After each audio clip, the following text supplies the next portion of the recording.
Kuis sirah Nabi selepas hijrah sehingga Nabi wafat.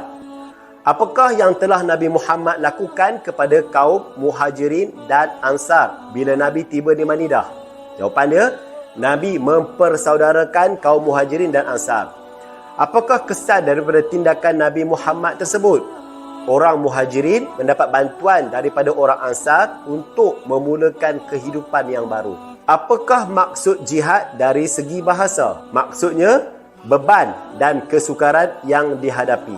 Apakah maksud jihad dari segi istilah? Maksudnya, kesungguhan dalam mempertahankan dan menyebarkan agama Islam. Apakah maksud jihad akbar? Jihad akbar adalah jihad melawan hawa nafsu. Apakah maksud jihad asghar? Jihad asghar adalah kita mempertahankan nyawa, keselamatan diri, keluarga serta bangsa kita. Senaraikan 3 peperangan awal yang terjadi dalam sejarah Islam. Yang pertama, Perang Badar. Yang kedua, Perang Uhud. Yang ketiga, Perang Khandaq. Apakah peperangan pertama yang dimenangi oleh tentera Islam?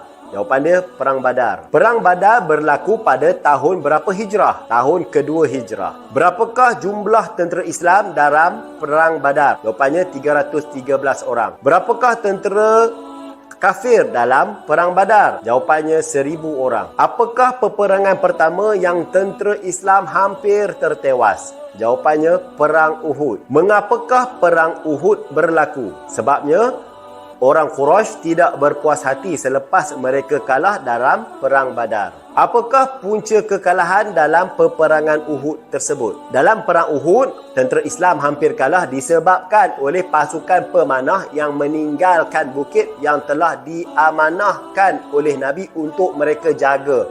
Mereka turun dan selepas itu orang Islam diserang oleh pihak musuh. Siapakah bapa saudara Nabi yang meninggal dunia dalam Perang Uhud? Jawapannya, Saidina Hamzah. Bagaimanakah layanan orang Islam terhadap tawanan perang? Orang Islam melayan dengan baik dan membebaskan musuh dengan syarat-syarat yang tertentu. Apakah maksud Khandaq? Khandaq bermaksud parit. Apakah punca berlakunya Perang Khandaq? Orang Yahudi Bani Nadir dihalau keluar dari Madinah sebab mengkhianati perjanjian.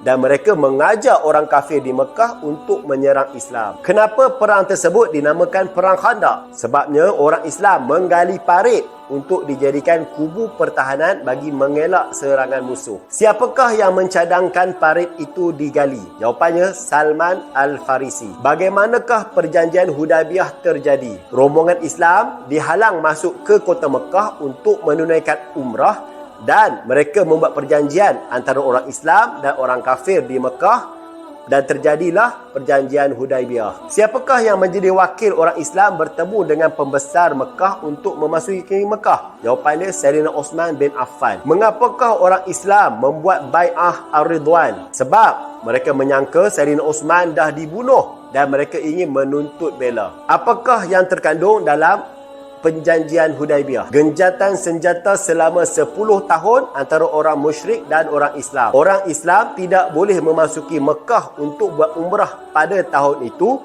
tapi mereka boleh datang pada tahun yang berikutnya. Apakah punca berlakunya pembukaan kota Mekah? Pelanggaran perjanjian oleh orang Quraisy yang membantu Bani Khuza'ah yang menyerang orang Islam. Berapa ramaikah orang Islam yang datang ke Mekah untuk pembukaan kota Mekah? Jawapannya, 10,000 orang. Apakah yang dilakukan oleh orang Islam apabila mereka tiba berhampiran dengan kota Mekah? Mereka memacak khemah dan memasang unggun api yang banyak pada waktu malam untuk memberitahu kepada orang Mekah mereka datang dengan sangat ramai kali ini. Apakah jaminan yang diberikan oleh Nabi Muhammad kepada penduduk Mekah? Jaminannya, siapa yang berlindung di rumah Abu Sufyan dan di Masjidil Haram dan di rumah sendiri, mereka akan selamat dan tidak akan diapa-apakan. Apakah yang dilakukan oleh Nabi Muhammad apabila sampai di depan Kaabah? Nabi membersihkan Kaabah dengan air Zam-Zam dan membuang semua berhala di sekitar Kaabah. Berapakah jumlah berhala yang terdapat di sekitar Kaabah? Jawapannya,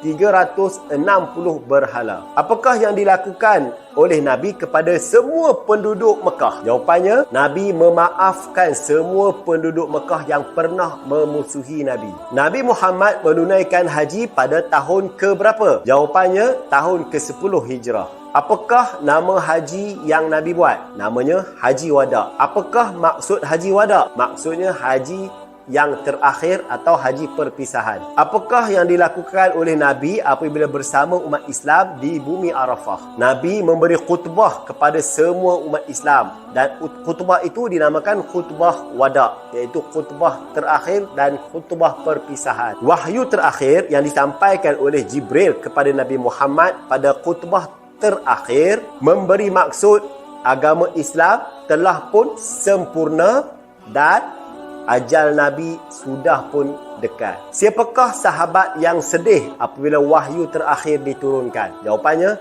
Saidina Abu Bakar. Apakah tanda ajal Nabi semakin dekat? Nabi Muhammad mengalami demam dan sakit kepala yang sangat teruk. Siapakah yang menjadi imam terakhir bagi solat Nabi? Jawapannya, Saidina Abu Bakar. Apakah permintaan terakhir Nabi Muhammad kepada isterinya, Sayyidatina Aisyah? Baginda ingin bersugi dan membasahkan muka dengan air sejuk. Nabi Muhammad wafat pada 12 Rabiul Awal tahun ke-11 Hijrah. Apakah reaksi sahabat selepas menerima berita kewafatan Nabi? Semua sahabat berasa sangat sedih. Siapakah sahabat yang sangat marah bila mendengar berita kematian Nabi Muhammad? Saidina Umar bin Al-Khattab. Nabi Muhammad dimakamkan di mana? Jawapannya, di rumah Sayyidatina Aisyah. Siapakah khalifah pertama yang dilantik selepas kewafatan Nabi? Jawapannya, Saidina Abu Bakar. Pada umur berapakah Nabi Muhammad meninggal dunia? Jawapannya, 63 tahun.